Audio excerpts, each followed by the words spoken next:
Good evening and welcome to Global Lens on Apna Watan TV, where we break down the headlines and decode the real motivations behind the madness. I am Saadia Afzaal, and tonight we are diving into one of the most controversial economic stories of our time. Why did Donald Trump start the Tariff War? Is he really trying to shake up the global order, pulling countries like Pakistan and Chile into a new economic alliance? Or was it just about politics, pride, and power? Let's break it down. So first, what exactly is a tariff war? A tariff is essentially a tax on imported goods. When a country slaps tariffs on products from another country, it makes those goods more expensive for consumers, discouraging imports and theoretically giving a boost to local industries. Now, Donald Trump wasn't the first US president to use tariffs, but he used them more aggressively than any president in modern history. Starting in 2018, he launched a series of tariffs against China, the European Union, Canada, Mexico, and more. And what followed was a global tit for tat, countries responding with their own tariffs, markets panicking, supply chain scrambling. It wasn't just a trade dispute, it became a full-blown economic confrontation. But the big question is, why? Let's start with Trump's favorite phrase, America first. Trump ran on a platform of economic nationalism. He claimed that countries like China had taken advantage of America through unfair trade practices, currency manipulation, and massive trade deficits. His argument was simple. American workers were losing jobs, American factories were shutting down, and China was getting rich off the US consumer. So his solution: hit back, punish countries with tariffs, bring manufacturing back home, and rebalance trade. Sounds patriotic, right? But here's where it gets interesting. Some analysts and conspiracy theorists alike say this wasn't just about trade.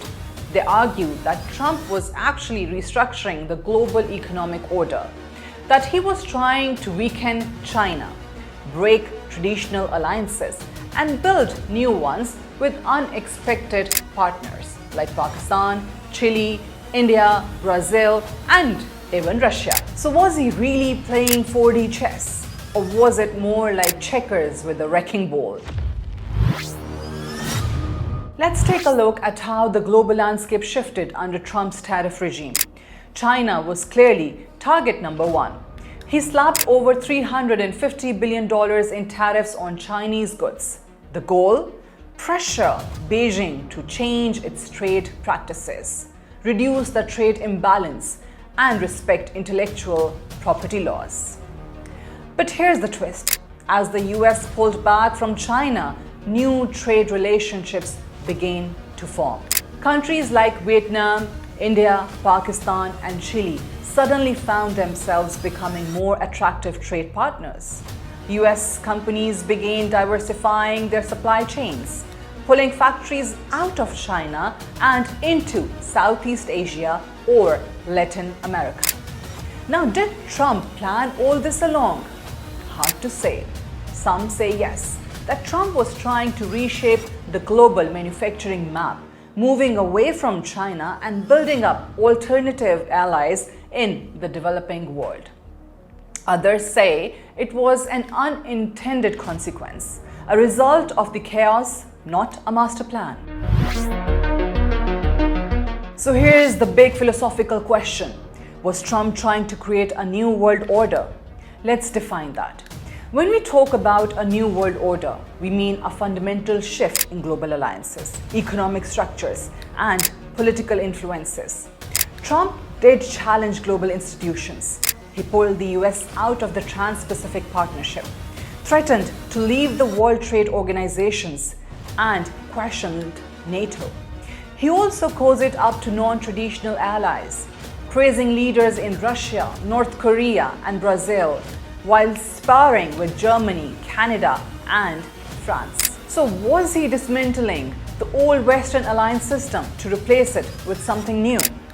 Maybe.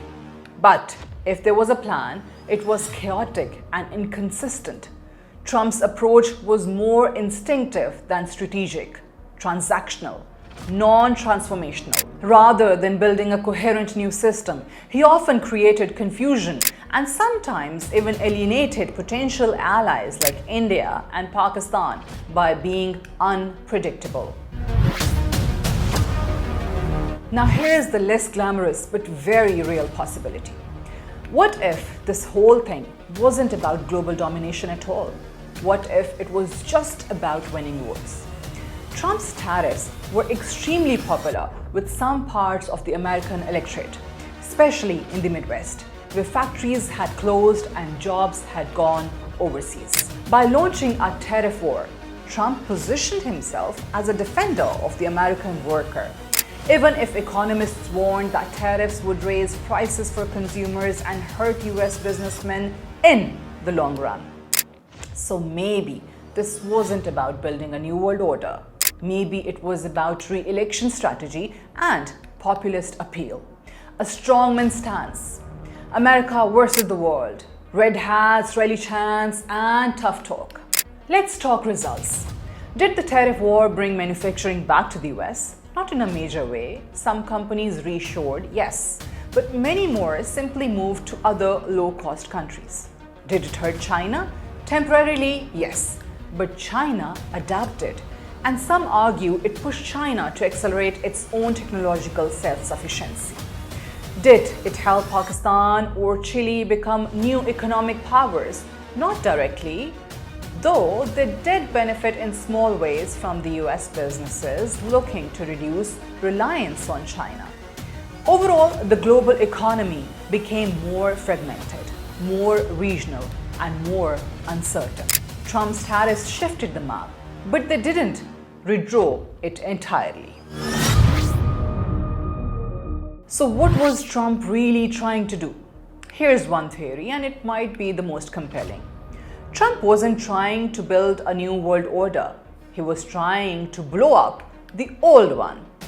The post-World War II system of alliances, trade agreements, global cooperation, Trump saw it as a raw deal for America. His goal wasn't to lead the world, it was to break free from it. His tariffs were a sledgehammer, not a blueprint. And whether you loved him or hated him, you can't deny he changed the conversation. He forced world leaders, economists, and CEOs to rethink the status quo. And that may be his greatest legacy. Not a new world order, but a world shaken enough to ask if the old one still works. So was the tariff war about strategy or just a show? Global power or political theater? In the end, maybe it was a little of everything. And that's what made it so unpredictable. That's all for tonight on Global Lens. I'm Saadia Afzaal signing off. Until next time, stay tuned.